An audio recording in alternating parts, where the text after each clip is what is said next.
Okay, so now we're talking about coiling. So why do we coil? This is called coiling, right? We coil so we can then uncoil.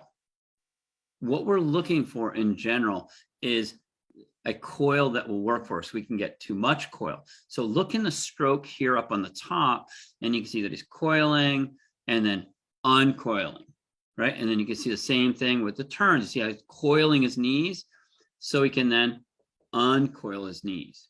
Same thing with the start. You coil, you see the arms and the legs coiling, and then them uncoiling. So you coil so you can then uncoil, right? If you don't coil, if you have like maybe just a little coil, then you can only uncoil much. You can only generate so much force. But if you coil more, then you can uncoil farther, right? And if I turn like this, now I can really uncoil like that. So this is kind of an important factor, right? When you're looking at it again, to coil so you can then uncoil.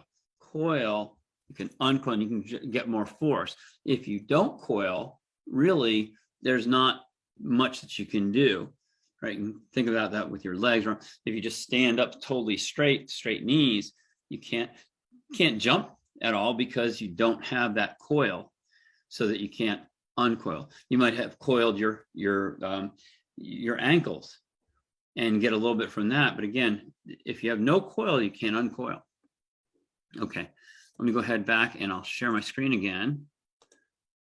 Okay, so in the center of the coil is very important. In the center of the coil is a decelerated buffer. A buffer is two compartments. A compartment to us is kind of a default compartment is 3-inch cube. So as we pass through space, there's these 3-inch cubes that we measure on. So in the center of the coil, right, we have a decelerated buffer. Then a decelerated buffer, which would be two compartments, would be total of 6 inches, right? Where your motion slows down prior to you speeding up.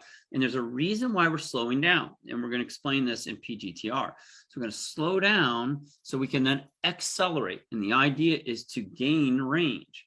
We slow down so we can speed up. We have a big difference between the fast speed and the slow speed. That acceleration is a major deal. In fact, it was a discovery of the decade by Dr. James Counsilman, acceleration and how it impacts swimming.